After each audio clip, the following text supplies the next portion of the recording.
প্ৰায় 600 বছৰ ৰাজত্ব কৰা আহোম শাসনকালৰ এক গৌৰৱময় ইতিহাস আছে আৰু সেই ইতিহাস সম্বলিত এখন গ্ৰন্থ বৰ্তমান লিখি উলিয়াইছে লেখক তথা বুৰঞ্জীবিদ কবি নবীন বুঢ়াগোহাঁই আৰু নবীন বুঢ়াগোহাঁই 1168 পৃষ্ঠাৰ কলেবৰ এখন বৃহদাকাৰ কিতাপ তেওঁ লিখি উলিয়াইছে আৰু সেইখন প্ৰকাশ কৰিছে অসম বুক ট্ৰাষ্টে আৰু সেই গ্ৰন্থখন আজি এক বিশেষ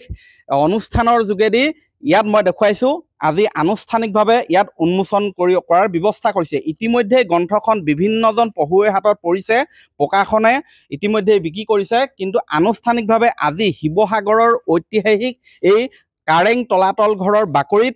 এই জাচিংফা অনুষ্ঠান অনুষ্ঠিত কৰি কিতাপখন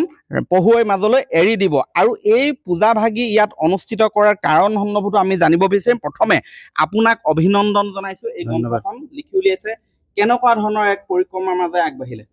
হয় গ্ৰন্থখন লিখিবলৈ যাওঁতে 12 বছৰ সময়ৰ প্ৰয়োজন হৈছিলে গোটেই ফিল্ড ষ্টাডি কৰিবলগীয়া হৈছিলে বিভিন্ন বুৰঞ্জী বা আৰ্কাইভ আমি চাব লগা হৈছিলে আৰু কৰি ইয়াত আমি প্ৰায়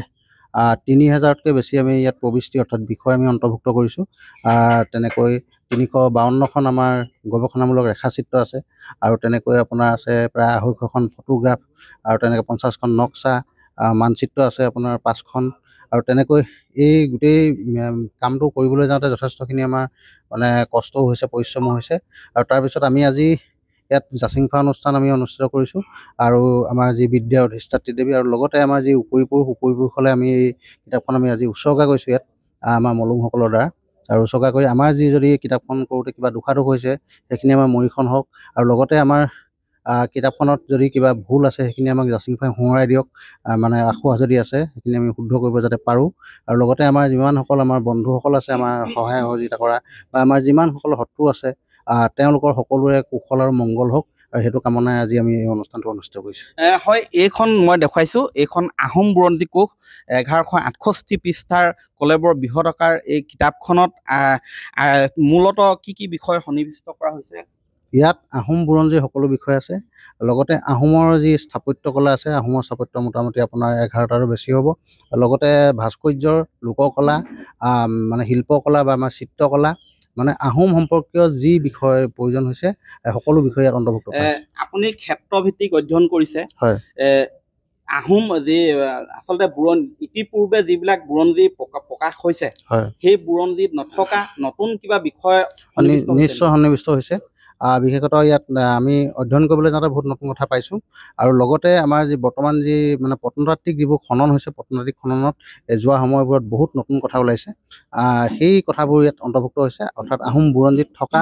আৰু আহোম বুৰঞ্জীত নথকা সকলো বিষয় ইয়াত পোৱা যাব হয় সঁচাকৈ এখন উল্লেখযোগ্য আচলতে গ্ৰন্থ আৰু সংৰক্ষণযোগ্য এখন গ্ৰন্থ শৈক্ষিক দিশতো ছাত্ৰ ছাত্ৰীৰ বাবেও যথেষ্ট এখন আচলতে কামত আহিব ভৱিষ্যতলৈ এই বুৰঞ্জীবিদসকল হওক বা অসমখনৰ বিষয়ে জানিবলৈ অসমৰ ইতিহাস জানিবলৈ আহোম বুৰঞ্জী জানিবলৈ এই কিতাপখনত এই গ্ৰন্থখনত যিবিলাক সমল ইয়াত সন্নিৱিষ্ট কৰিছে নিঃসন্দেহে উপকৃত কৰিব সকলো শ্ৰেণীৰ পাঠককে আৰু আজি এই বিশেষ অনুষ্ঠানৰ যোগেদি এই কিতাপখন উৎসৰ্গা কৰিব বিচাৰিছে পূৰ্বপুৰুষসকলৰ প্ৰতি মই দেখুৱাইছোঁ পূৰ্বপুৰুষসকলৰ প্ৰতি উৎসৰ্গা কৰিব বিচাৰিছে এই গ্ৰন্থখন আহোম বুৰঞ্জী কোষ আৰু ইতিমধ্যেই মই জনাইছোঁ যে এই অনুষ্ঠানৰ যোগেদি ইয়াত এইখন উৎসৰ্গা কৰিছে অনাগত সময়ত আমিও আহ্বান জনাম এই বছৰটো যিহেতু অসম চৰকাৰেও গ্ৰন্থবৰ্ষ হিচাপে উদযাপন কৰি আছে গতিকে এই কিতাপখন বিভিন্ন কিতাপৰ বিপণীত উপলব্ধ কৰাৰ উপৰিও অসম চৰকাৰেও যাতে এই গ্ৰন্থখন